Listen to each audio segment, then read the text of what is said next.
So, our first story is quite an emotional one. A 64-year-old man narrated how he found out that 3 out of 4 children of his aren't his. This came to light after he played the American lottery, the visa lottery back then for his family. And one of the major conditions was for granting the visa was a blood screening. According to him, this has caused an indelible scar on his heart. Now, the question is, should he include these 3 children who aren't his in his will, or should he even tell them that he's not their biological father? Hey. Join us on the show is the former First Lady of Oyo State. Very difficult woman to see. At least 3 months ago, you're extremely difficult to see. Mrs. Florence Ajimobi in the building. He told his wife about it.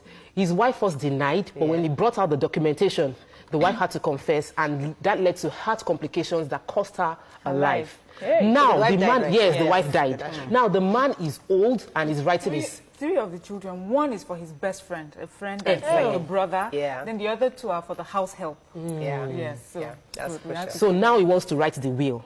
Should he include the 3 children that he knows belong to someone else in his will? Or should he just give everything and give everything to his first child, which is his daughter? It's a painful story, really. You know, this is just... I want to say that woman was actually very wicked, because you don't do this to somebody you love now. How about? Even if you hate 1, 2, 3, your house help. And he said in the story that he discovered that the woman was always paid a particular attention to the houseboy who has served them for 15 years. He didn't even know that the guy was sitting down, collecting and donating. You know, it's paining me, it's paining me. But I think they should have had the conversation with the children. I don't know how he agreed to go through with the marriage till his old age, and then the person who caused the commotion is dead. I don't know how. Okay, so now... But now that he has gone through it, and he... well, those kids, for me, those kids are his. Okay. He should just flow. Okay, I believe, too, that the children are his. These children are in their 20s. Very, very unfortunate circumstance, but this is the only father that they know. They do not know anybody else. And at first I would have said, okay, this would definitely affect the marriage, but I mean, I think God did the right, you know, did something, and then she passed on. But now you already have a relationship with your children. What do you tell them? Why spoil something that's already good? You know, they love you, they care for you, and even if you were to tell them today, it would not change how they feel about you. You know, so I think that he should take it to the grave. I mean, for him to have peace of mind, he should tell those children, and also they're adults. They're adults, they should know.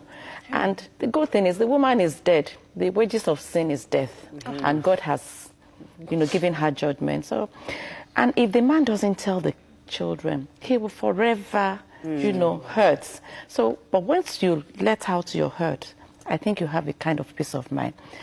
But I think he should still hold on to those kids, because they did not choose to be born by a woman. It's nice for us to talk like this, man, but in reality, Nigerian reality. What is reality? When we say reality, what is reality? Nigerian men, many of them still don't have well, let me not generalize, but many Nigerian men seem not to have the capacity to take this kind of issue. Dead.